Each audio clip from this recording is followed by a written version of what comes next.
Hoy repasaremos parte de la historia de Moisés, sin duda uno de los personajes más sobresalientes en la historia del pueblo de Dios.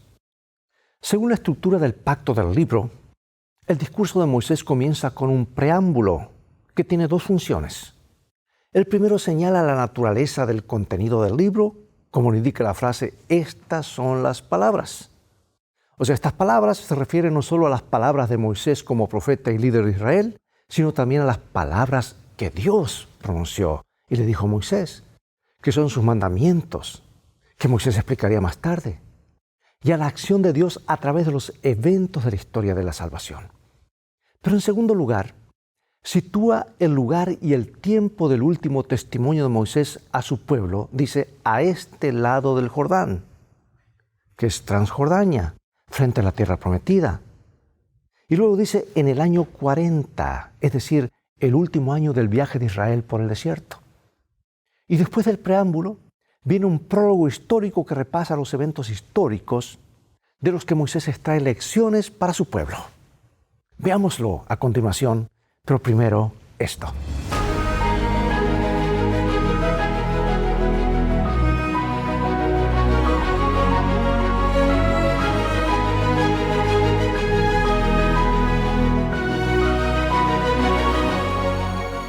Comencemos con este versículo revelador, 1 Corintios 10, 3 y 4. Y todos comieron el mismo alimento espiritual, y todos bebieron la misma bebida espiritual, porque bebían de la roca espiritual que los seguía, y la roca era Cristo. El libro que estamos estudiando este trimestre comienza así. Dice, estas son las palabras que habló Moisés. Así comienza el libro de Deuteronomio. Y aunque Moisés y la presencia de Moisés dominan el libro, desde estas palabras iniciales hasta su muerte en la tierra de Moab, Deuteronomio, como toda la Biblia, en realidad tiene que ver con el Señor Jesús. Es el personaje central de este libro. Porque Él es quien nos creó, nos sostiene, nos redime. Y en un sentido más amplio, el sentido más amplio de estas palabras, Deuteronomio revela cómo el Señor siguió creando, sosteniendo y redimiendo a su pueblo en un momento crucial en la historia de la salvación.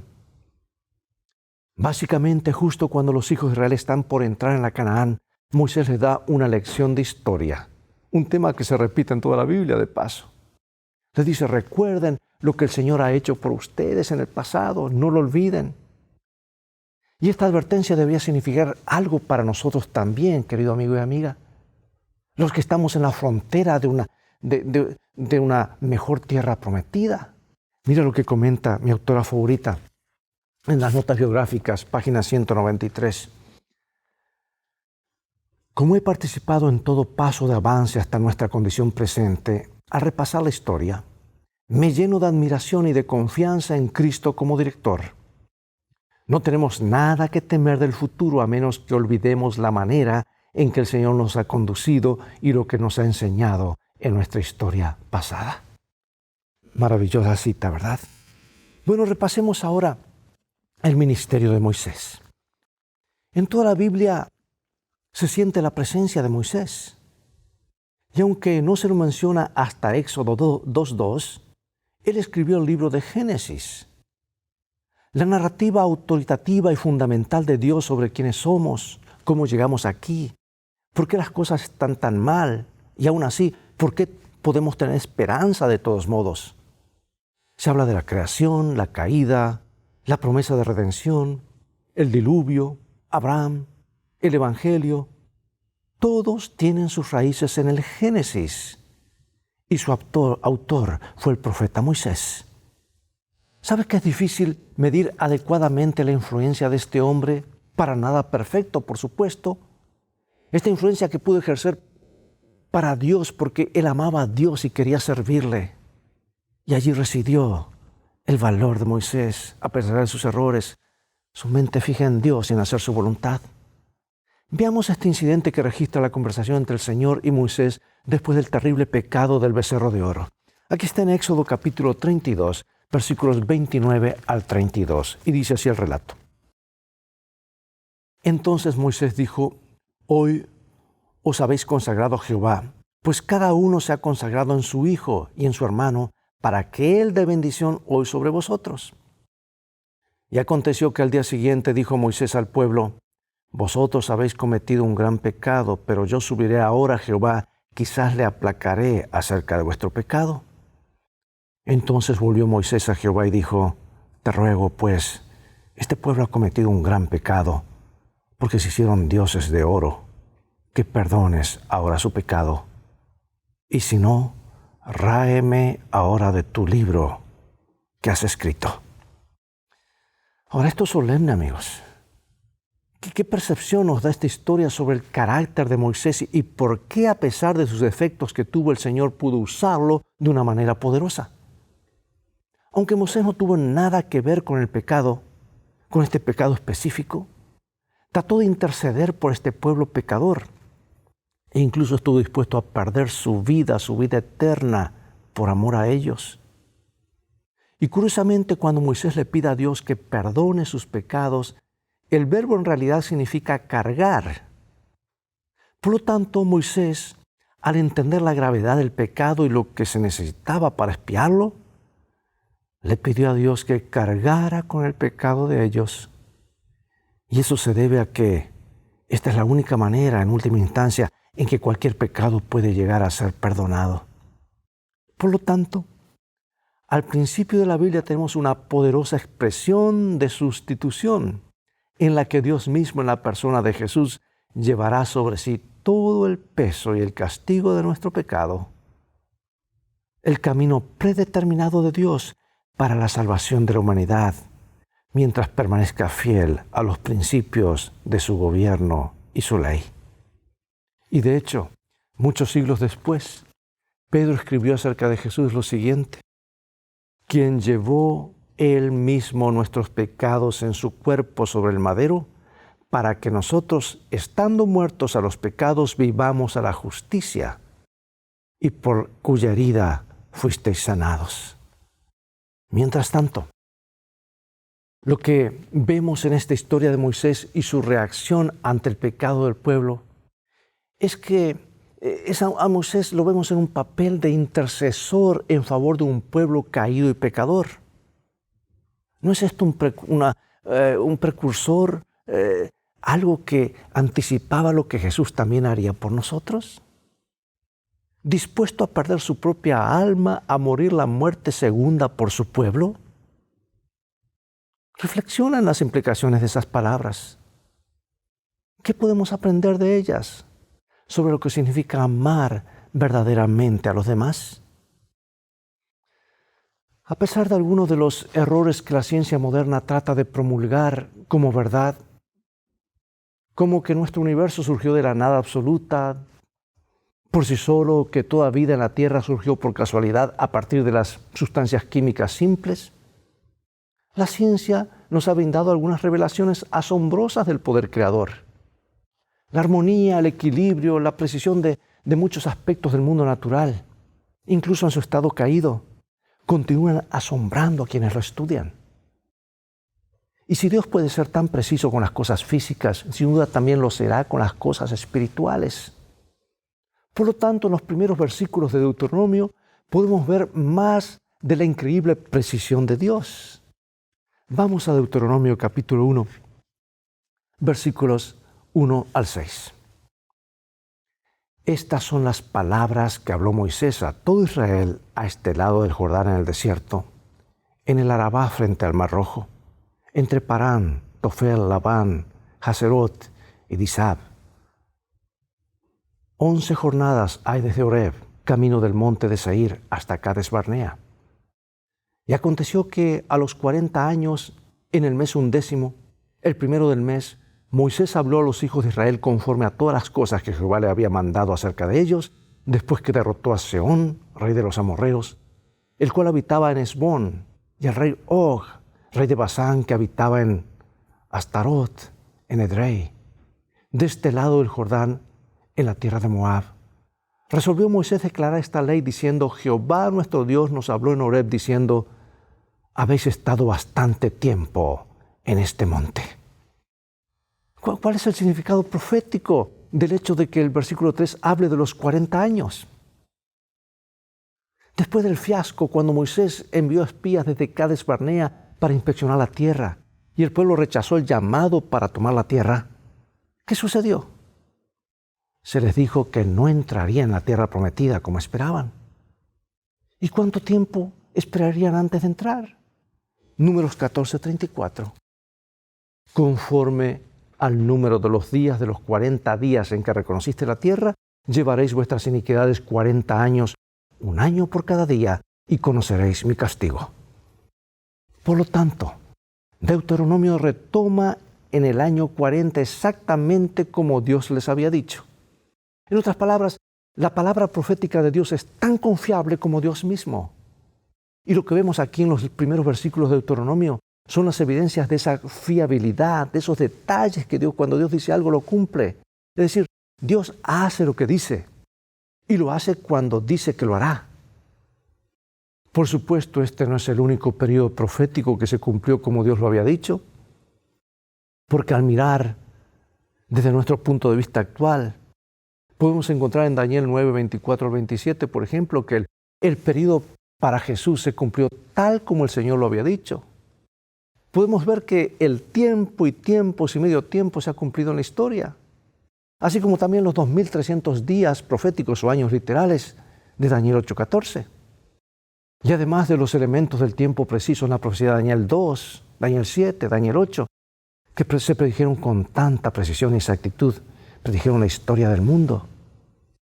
Nos han brindado evidencias abrumadoras de la presciencia, yo diría, el control y la confiabilidad de Dios. Podemos ver que el Señor cumplió fielmente estas profecías pasadas tal como predijo. Pregunto, ¿por qué esto debería darnos la certeza de que podemos confiar en Él en cuanto a las cosas que dijo que ocurrirían en el futuro?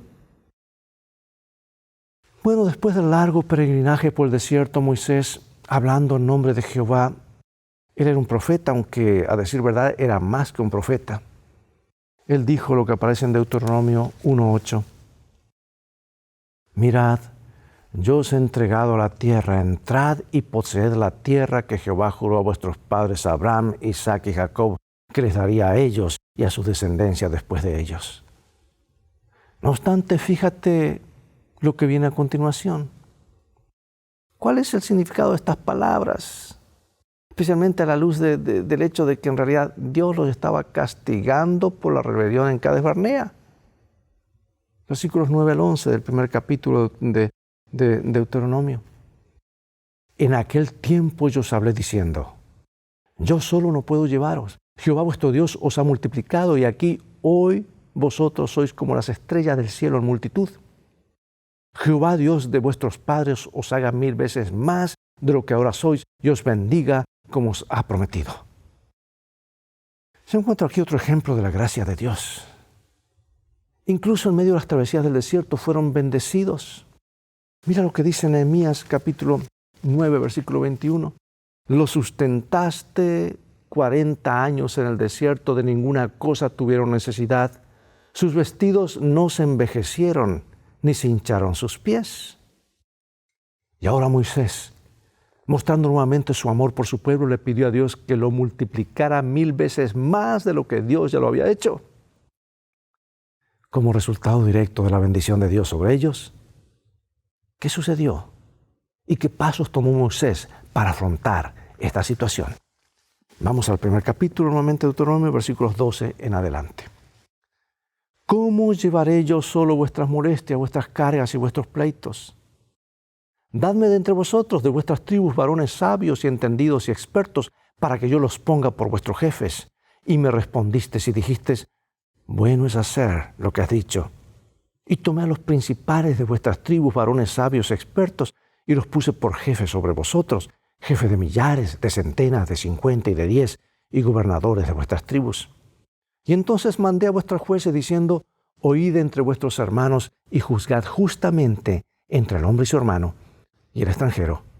No hagáis distinción de persona en el juicio. Así el pequeño como el grande oiréis. No tendréis temor de ninguno, porque el juicio es de Dios, y la causa que os fuere difícil la traeréis a mí, y yo la oiré. Así incluso cuando el Señor ejercía una presencia tan poderosa entre ellos, existía la necesidad de una organización, de una estructura, de un sistema de rendición de cuentas. Israel era un cajal, una asamblea organizada, un precursor de lo que es eclesía, el Nuevo Testamento, que en griego significa iglesia. Y aunque trabajaba en un contexto diferente, pero es un ejemplo. Pablo nunca estuvo lejos de sus raíces judías. Y aquí en 1 Corintios 12 vemos claramente cómo delineó la necesidad de que haya gente calificada para asumir varios roles para el correcto funcionamiento del cuerpo, tal como lo vemos en Deuteronomio. Y que el cajal en el desierto, o sea, la congregación del desierto, estuviese organizada. La iglesia de hoy, al igual que el cajal de aquel entonces, necesita ser un cuerpo unificado con personas que cumplan varios roles según sus dones. O sea, hay una estructura, una organización, que eso permite llevar el mensaje de una forma organizada. Aunque a veces escuchamos gente que arremete contra la religión organizada. ¿Acaso preferían una religión desorganizada? Pregunto. Amados, la palabra de Dios, especialmente el Nuevo Testamento, no reconoce ninguna otra clase que la organizada. Un espectro ha estado frecuentando las primeras partes del libro de Deuteronomio, el espectro de Cades Barnea. Esta triste historia, como hemos visto, establece el contexto inmediato del libro de Deuteronomio y vale la pena analizarlo detenidamente. Veamos cómo reaccionó el pueblo al informe de los espías y cuáles fueron los resultados de su reacción. Vamos a los versículos 20 hasta el 46, son varios. Resumiré, no leeré todo, pero resumiré algunas frases claves de este primer capítulo. Mira, Jehová tu Dios te ha entregado la tierra, sube y toma posesión de ella como Jehová el Dios de tus padres te ha dicho, no temas ni desmayes. Sin embargo, no quisiste subir, antes fuiste rebeldes al mandato de Jehová vuestro Dios, y murmurasteis en vuestras tiendas diciendo, porque Jehová nos aborrece, nos ha sacado de la tierra de Egipto para entregarnos en manos del amorreo para destruirnos.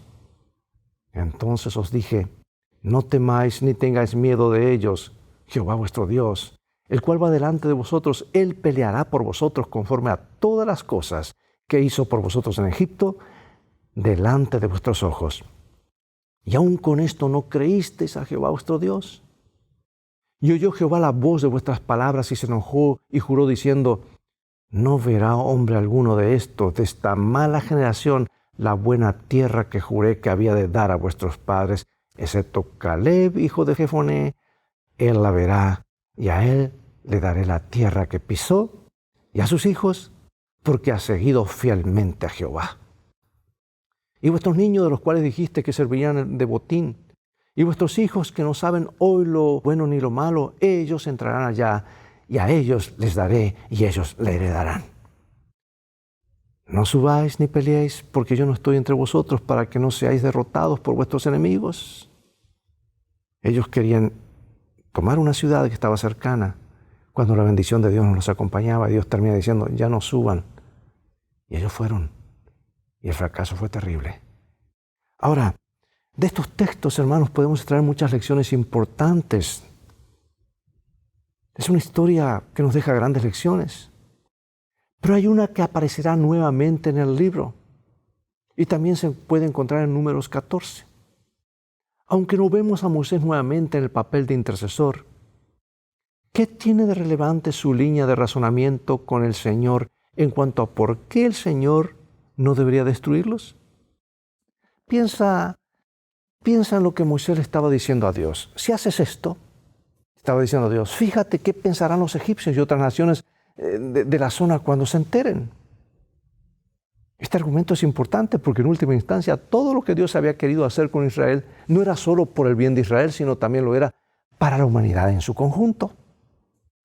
La nación de Israel iba a ser la luz para el mundo, un testimonio para los antiguos sobre el amor, el poder y la salvación que se encuentran en Dios, en el Dios verdadero, y no en los ídolos inútiles que esos pueblos adoraban. Sin embargo, como dijo Moisés, si eliminas a este pueblo, ¿entonces qué?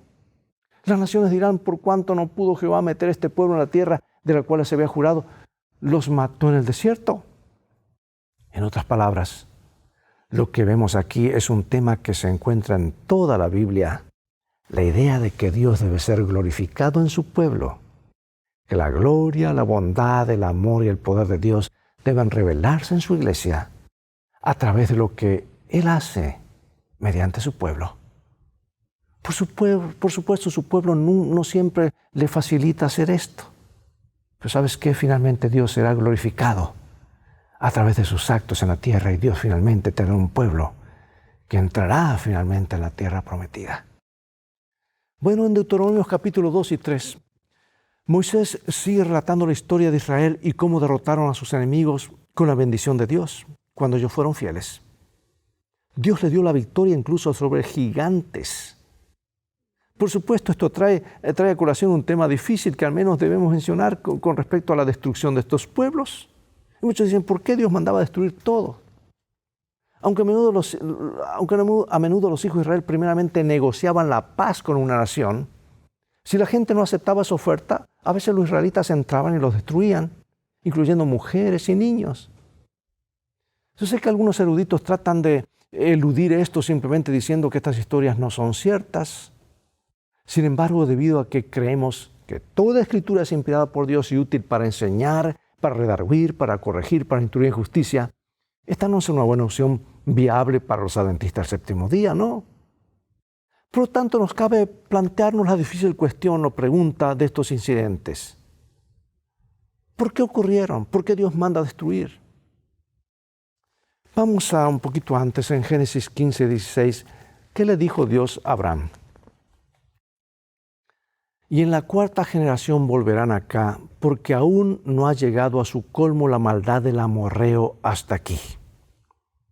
No cabe duda de que muchas de estas naciones paganas eran personas sumamente brutales y crueles que justificadamente podrían haber enfrentado la ira y el castigo de Dios mucho antes. Eso es cierto. Y aunque Dios haya esperado pacientemente a que cambiaran sus caminos, y ellos no cambiaron, esto todavía no altera la dura realidad sobre el asesinato de todos, incluyendo los niños. Por supuesto, posiblemente murieron muchos más niños en el diluvio que los que mataron los israelitas. El hecho es que, por ahora, dada la información limitada que tenemos sobre el contexto total de los acontecimientos, solo tenemos que aceptar esta dura realidad y confiar en la bondad de Dios que se ha revelado de muchas otras formas.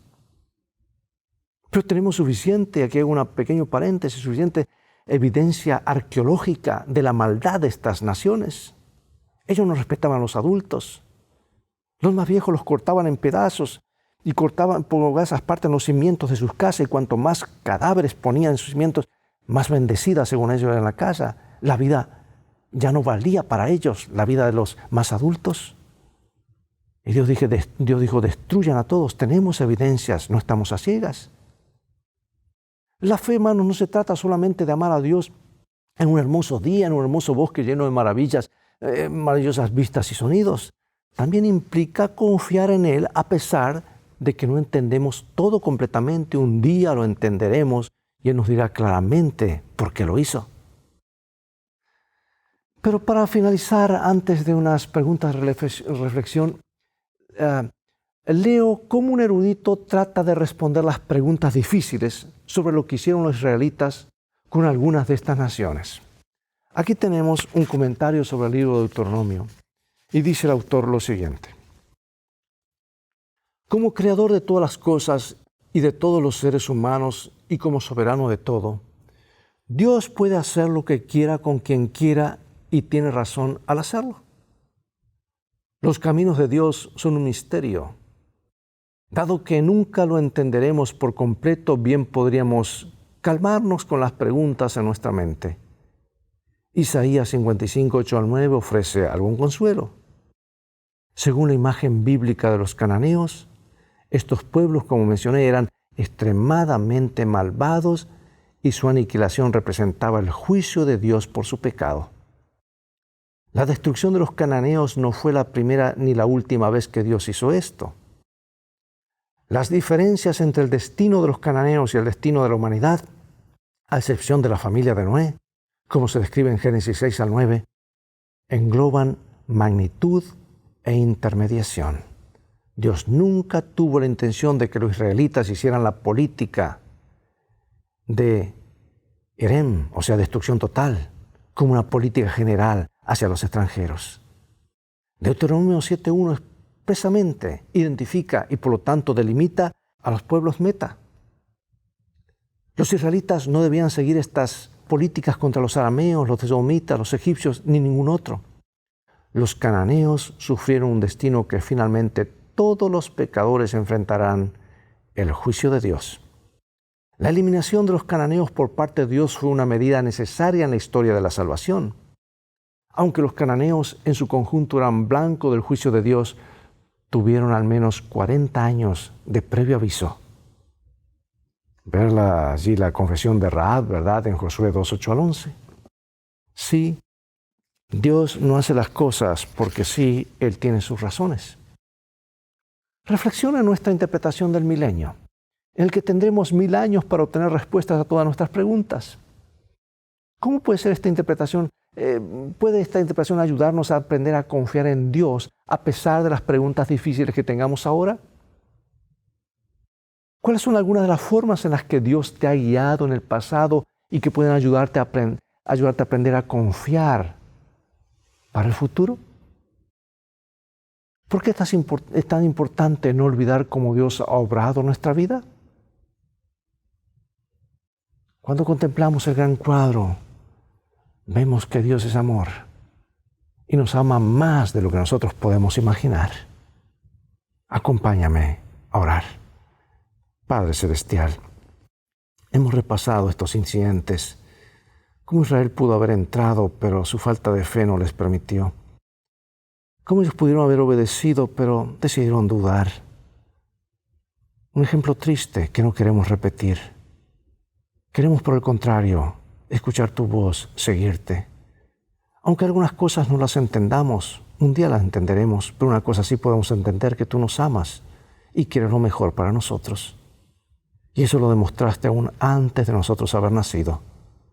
Bendícenos al continuar estudiando este libro hermoso del repaso de la ley, justo antes de entrar a la tierra prometida. Que este libro sea para nosotros una gran ayuda al prepararnos para entrar en la Canaán celestial. En el nombre de Jesús oramos. Amén. Bien, amigos, es todo el tiempo que tenemos por hoy. Nuevamente ha llegado el momento de despedirnos. Será hasta un próximo programa de la serie Lecciones de Vida. Invita a otros a sintonizar este canal y transfórmate tú mismo en un canal de bendiciones. Mientras tanto, Dios te bendiga y recuerda, tú vales mucho para Jesús. Él te ama más de lo que puedes imaginar. Y en el viaje de la vida, las cosas han de terminar bien si haces de la Biblia tu GPS y a Jesús como tu guía. Maranatá, Dios te bendiga.